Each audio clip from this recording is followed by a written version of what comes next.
Hello दोस्तों, एक बार फिर से आप सभी का स्वागत है आपके अपने YouTube channel Shukla coaching classes में। यहाँ पर आज हम सभी पढ़ेंगे बहुपद क्या होता है, बहुपद की घात क्या होती है, बहुपद कितने प्रकार के होते हैं, जो कि कक्षा 10 का एक चैप्टर है जो इस बार आपके सिलेबस में ऐड हो गया है। पिछले सत्र में कोरोना के चक्कर ये हटा दिया गया था। तो आइए देखते हैं ध्यान से। सबसे पहले समझ लीजिए कि बहुपद किसको कहेंगे। तो ऐसी चर राशियों का कोई पद, ठीक है, जिसकी जो घात है वह एक पूर्णांक हो। क्या होनी चाहिए? पूर्णांक होनी चाहिए उसकी घात, तो उसको हम बहुपद बोलेंगे। अब समझिएगा कि बहुपद कितने प्रकार के हो सकते हैं। तो पदों के आधार पर सबसे पहले एक घातीय बहुपद हो जाएगा। जैसे एक पदी बहुपद कौन सा हो जाएगा? जैसे लिख दिया जाए 3x, तो ये क्या है? एक पदीय बहुपद है। अब अगर यहाँ लिख दिया जाए 3x + 4y, तो ये द्विपदीय बहुपद हो गया। कौन सा हो जाएगा? द्विपदीय बहुपद। अगर यहाँ पे लिख दिया जाए 4x + 3y + 5z, तो ये क्या हो जाएगा? तीन पदीय बहुपद हो जाएगा। ठीक है, मतलब पदों की संख्या के आधार पर जितने पद होंगे इसमें, उसी के आधार पर क्या मान लेंगे कि ये एक पदीय बहुपद है, ये द्विपदीय बहुपद है, ये त्रिपदीय बहुपद है। अब घातों के आधार पर देख लीजिए क्या क्या होता है। जैसे अगर यहाँ पर कोई भी घात नहीं है, ऊपर देखिए ध्यान से, यहाँ पर कोई घात नहीं लगी है अपनी चर राशियों के ऊपर, तो यह हो जाएगा रैखिक बहुपद। कौन सा हो जाएगा? रैखिक है ये रैखिक बहुपद हो जाएगा। यहाँ पर देखा जाए अगर, जैसे यहाँ लिख दिया जाए, तो ये क्या हो जाएगा? ये हो जाएगा द्विघातीय बहुपद। कौन सा हो जाएगा? द्विघातीय बहुपद। सबसे बड़ी घात देखी जाती है, अगर यहाँ ना भी लगा रहे, घात नहीं लगी हुई है, तो सबसे बड़ी घात जो लगी होगी वही उसका घात हो जाएगी। जैसे ये हो जाएगा द्विघातीय बहुपद।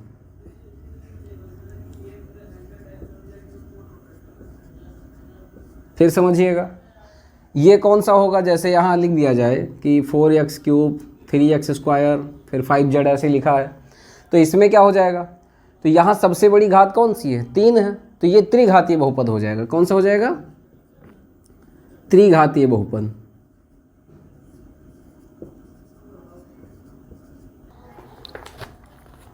तो हम सभी जो मैथ की किताब यूज़ करेंगे वो अभी 2023 में नई आई हुई एक किताब है, बालाजी प्रकाशन, सुधीर कुमार पंडित। ठीक है, तो इससे स्टार्ट करते हैं। इसका जो चैप्टर है प्रश्नावली 2.1, आइए उसको स्टार्ट करते हैं। देखिएगा ध्यान से। सबसे पहला क्वेश्चन इन्होंने दिया है कि x² + x + 1 के मूल अल्फ़ा और बीटा हैं। तो सबसे पहले इस तरह के सवालों को लगाने के लिए आप कुछ फार्मूले जान लीजिए। ठीक है, जैसे एक फार्मूला होगा मूलों का योगफल। तो जब कभी आपको मूलों का योगफल ज्ञात करना होगा तो इसका फार्मूला होता है अल्फ़ा + बीटा बराबर -b/a। क्या हो जाएगा? -b/a। ऐसे ही मूलों का गुणनफल अल्फ़ा × बीटा होगा, इसका सूत्र होता है c/a। अब ये चीज़ें आपको जान लेनी है। ठीक है, उसके आधार पर हम अभी आपको सवाल बताते चलेंगे। एक बात और जान लीजिए, अगर आपको बहुपद ही ज्ञात करना रहे तो उसका सूत्र क्या होगा? तो उसका सूत्र हो जाएगा x² - alpha + beta x + alpha × beta. अगर हमें बहुपद ज्ञात करना रहे, यहाँ पर हम क्या करेंगे? मूलों का योग ज्ञात करेंगे, गुणनफल ज्ञात करेंगे। लेकिन अगर हमें मूलों का योगफल दिया रहे, गुणनफल दिया रहे, बहुपद बताना रहे, तो हम इसका यूज करेंगे। तो आइए स्टार्ट करते हैं। ये 3 फार्मूले आपको जानना ज़रूरी है। सबसे पहला सवाल इन्होंने दिया है x² + x + 1 के मूल अल्फ़ा और बीटा हैं। मूल अगर कौन से हैं? अल्फ़ा और बीटा हैं। तो आपको 1/α तब 1/α + 1/बीटा का आपको मान बताना है कि मान क्या होगा इनका। तो आइए स्टार्ट करते हैं। देखिएगा सवाल कैसे लगेगा। यहाँ पर हम लिख लेंगे ax² + bx + c। ठीक है, अब अगर ध्यान से देखा जाए तो एक्स स्क्वायर की जगह पे एक्स स्क्वायर है, मतलब ए की वैल्यू जो है, ए की वैल्यू हमें 1 मिलेगी और बी की वैल्यू कितनी मिलेगी, एक्स की जगह पर एक्स लिखा हुआ है लेकिन बी की जगह पे इसका एक्स का गुणांक कौन है, 1 है, तो बी की वैल्यू भी हमें मिल जाएगी 1। अगर सी का मान देखा जाए तो सी की वैल्यू भी कितनी मिलेगी, 1 मिलेगी, क्योंकि यहाँ सभी के साथ गुणांक में क्या है, 1 मौजूद है। अब देखिएगा आपको मूलों का योगफल ज्ञात करना है, तो मूलों का योगफल क्या हो जाता है, अल्फ़ा प्लस बीटा बराबर माइनस बी बाई ए, तो माइनस लगा दीजिए, बी की वैल्यू जो है, बी यहाँ कितना है, 1 हो जाएगा, तो 1 लिख लीजिए, ए का मान कितना है, वो भी 1 ही है, उसको लिख दीजिए। अब अगर हम चाहें तो इसको लिख सकते हैं -1, ठीक है। अब समझिएगा मूलों का गुणनफल जो ज्ञात करना है वो हो जाएगा अल्फ़ा इंटू बीटा, और अल्फ़ा इंटू बीटा की अगर सूत्र देखा जाए तो सी बाई ए होता है, क्या होता है, सी बाई ए। सी देखिए यहाँ पे कितना दिया है, 1 दिया गया है, और ए कितना दिया गया है, ए भी 1 ही दिया गया है, तो इसका मान भी 1 मिल जाएगा। अब समझिएगा हमें बताना क्या था, हमें इसकी वैल्यू ज्ञात करनी थी, तो उसको कैसे सरल करेंगे, पहले लिख लीजिए यहाँ पर 1/अल्फ़ा प्लस 1/बीटा, इनका कर दीजिए तिरछा गुणा, तो ये क्या बनेगा, ये बीटा एकम बीटा हो जाएगा प्लस अल्फ़ा का 1 से गुणा करने पर अल्फ़ा हो जाएगा, बटे में अल्फ़ा इंटू बीटा हो जाएगा। अब इसका मान आप बगल में लिख सकते हैं, बीटा प्लस अल्फ़ा का मान हमें कितना मिल रहा है, -1, उसको लिख दीजिए, और अल्फ़ा इंटू बीटा का मान 1 मिल रहा है। ये अगर इनको कट कर दिया जाए तो -1 इसका आंसर हो जाएगा, ठीक है। तो दूसरा क्वेश्चन जो दिया गया है वो आपसे सॉल्व हो जाएगा, सेम इसी के आधार पर लगेगा जैसे भी लगवाए गए हैं। हम आपको इम्पॉर्टेंट क्वेश्चन जो इसमें थोड़े आपको कठिन लग सकते हैं वो हम आपको बता दे रहे हैं। देखिए तीसरा क्वेश्चन देखिएगा, दूसरा आप लगा लेंगे। तीसरा क्वेश्चन दिया गया है कि 4x² - 5x - 1 अगर इनके मूल अल्फ़ा और बीटा हैं तो आपको बताना है alpha square beta plus alpha beta square, इसकी वैल्यू आपकी क्या होगी, ये आपको बताना है। तो फिर से ध्यान दीजिएगा कि कैसे इसको लगाएंगे। क्वेश्चन ध्यान से देखिए, आप सीधा सा एक ही काम करेंगे, क्या, यहाँ से ax² plus bx plus c से तुलना कर लीजिए, a, b और c की वैल्यू निकाल लीजिए। a का मान यहाँ कितना दिया गया है, तो ये हो जाएगा 4, और b का मान अगर देखा जाए तो मिल जाएगा -5, और c का मान अगर देखा जाए तो मिल जाएगा 1। अब हमें इसकी वैल्यू बतानी थी, सबसे पहले आप क्या करेंगे, अल्फ़ा प्लस बीटा निकाल लीजिए, मतलब मूलों का योगफल, सूत्र मैंने उधर लिख दिया है, तो अल्फ़ा प्लस बीटा करेंगे। अल्फ़ा प्लस बीटा का मान कितना हो जाएगा, -b/a, तो एक माइनस तो ये है और दूसरा माइनस v की वैल्यू में था, और a के लिए आप 4 लिखोगे। इसको अगर सॉल्व करके लिख लें तो ये 5/4 हो जाएगा, ठीक है ना। अब आते हैं अल्फ़ा प्लस बीटा पे, अल्फ़ा इंटू बीटा पे, जिसको क्या बोलेंगे, मूलों का गुणनफल। तो c/a उसका फार्मूला हो जाएगा, c की वैल्यू 1 दी गई थी, a की वैल्यू 4 थी, तो ये 1/4 हो जाएगी।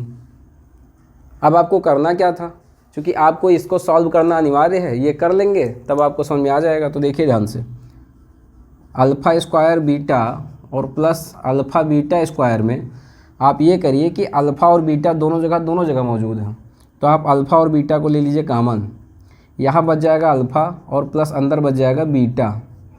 यहाँ रख दीजिए इनकी वैल्यू, अल्फ़ा इंटू बीटा का मान 1/4 दिया गया है, और अल्फ़ा प्लस बीटा का मान 5/4 दिया गया है, और अगर हम इसको सॉल्व कर दें तो ये हो जाएगा 5/16। तो मैं उम्मीद कर रहा हूँ कि ये तीसरा क्वेश्चन भी आपको समझ में आ गया है।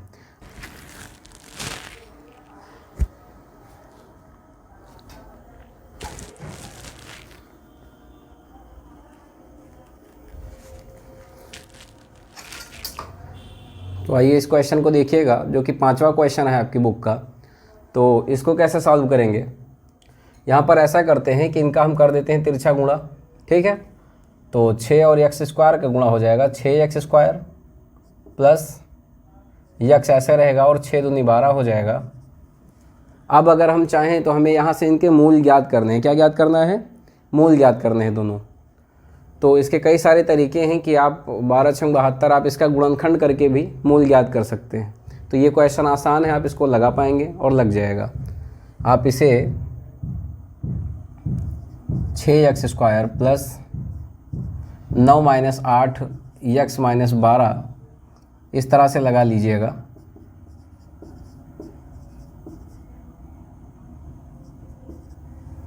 यहाँ से क्या करेंगे, आप कॉमन ले लीजिएगा, 3x कॉमन ले लीजिएगा, अंदर बच जाएगा 2x प्लस 3, यहाँ से 4 कॉमन ले लीजिएगा, 2x प्लस 3 बच जाएगा। तो 2x प्लस 3 एक वैल्यू हो जाएगी और 3x - 4 एक वैल्यू हो जाएगी। यहाँ से अगर आप मान निकाल लेंगे तो आपको x की वैल्यू -3/2 1 मिल जाएगी और x की दूसरी वैल्यू 4/3 मिल जाएगी। तो ये आपका 5वां क्वेश्चन था जो आपसे लग जाएगा, क्योंकि इसमें गुणनखंड करके ही हमने आंसर बता दिया है। आपको मूल ज्ञात कर देते हैं, मूल आप इस तरह से भी ज्ञात कर सकते हैं। आइए अब देखते हैं हम लोग 7वां सवाल, जो कि थोड़ा इम्पॉर्टेंट है और कठिन सा भी है। तो 7वां क्वेश्चन देखिएगा। इसमें क्या करेंगे कि हमें एक शून्यक दिया हुआ है इस बहुपद में और हमें दूसरे शून्यक का मान बताना है। तो आइए स्टार्ट करते हैं, देखिएगा ध्यान से। सबसे पहले क्या करिए, आपको -3 वैल्यू दी गई है, ठीक है। तो आप क्या करिए, यहाँ पर अगर हम px बराबर नोट करके k - 1 x² plus kx plus 1 कर दें, ठीक। और उसके बाद यहाँ पर अगर p की वैल्यू हम -3 रख लें, चूँकि हमें दी गई थी, तो ये तो हो जाएगा k - 1। यहाँ अगर हम 3 रख लें तो ये हो जाएगा कितना, -3 का स्क्वायर प्लस k -3 और प्लस 1। k - 1 को ऐसे रहने दीजिए, ये 3 का स्क्वायर हो जाएगा 9 प्लस, तो प्लस और माइनस का अगर यहाँ गुणा कर लें तो ये -3 k हो जाएगा और प्लस 1 ऐसे रहने दीजिए। अब यहाँ पे देखिएगा 9 और k का गुणा कर दीजिए, 9k -9 = 9 -3k और प्लस 1, ठीक है। यहाँ पर देखिएगा 9k जो प्लस में है और 3k है माइनस में। अगर यहाँ आप चाहें तो 9 में 3 घटा दीजिए, बच जाएगा 6k और 9 में से 1 घटा दीजिए, बच जाएगा -8। यहाँ से आप वैल्यू निकाल लीजिए = 0 करके। आप क्या करें, वैल्यू निकाल लीजिए। तो 6k जो है उसको आप क्या करिए, अरे इधर रहने दीजिए, और जो 8 है इधर माइनस में है, इधर प्लस में आ जाएगा। k का मान यहाँ से 8/6 कर दीजिए, चूँकि 6 गुणे में था, कहाँ चला जाएगा, भाग में आ जाएगा वो। और यहाँ से k की वैल्यू आपको मिल जाएगी 4/3। तो ये जो k की वैल्यू निकल करके आई है, हम इसका क्या करेंगे, इसी को इस वाले समीकरण में रख लेते हैं, ठीक है। तो एक शून्यक हमें पता है, दूसरा हमें वहीं से निकालना होगा। तो यहाँ क्या करिए, k का मान हमको कितना दिया गया था, 4/3, ठीक, और -1 था, लिख दीजिए। फिर x² था, उसको नोट कर दीजिए। फिर प्लस kx था, तो 4/3 × x प्लस 1। इतना समझ में आ रहा है। अब देखिए ध्यान से, 4 ऐसे रहेगा, 3 × 3 करोगे तो 4 में 1 घटाने पर ये हो जाएगा x²/3, क्योंकि ऊपर एक ही बचा था। अब यहाँ देखिए 4/3 x लिखा हुआ है प्लस 1 बराबर 0 के कर दीजिए। अब ध्यान दीजिए, यहाँ पे x² प्लस 4x, ये जो 3 भाग में है वो यहाँ 1 से गुणा होने के बाद 0 से गुणा हो जाएगा, तो 3 और बराबर किसके, 0 के। अब यहाँ पे हम इसका गुणनखंड अगर कर लें तो हमें दूसरा मूल भी पता चल जाएगा कि शून्य क्या होगा अपना। तो ध्यान दीजिएगा, शून्य कैसे निकालेंगे, यहाँ पर कर देते हैं x² प्लस, इसको तोड़िए, 3 + 1 और x + 3 बराबर 0 के, ठीक है। 3 और 1 4, 3 और 1 कम 3, x² प्लस 3 और x का गुणा 3x, फिर x + 3 = 0। यहाँ पे x अगर कॉमन ले लें तो बच जाएगा x + 3, यहाँ पर 1 कॉमन ले लें, x + 3 0, ठीक है।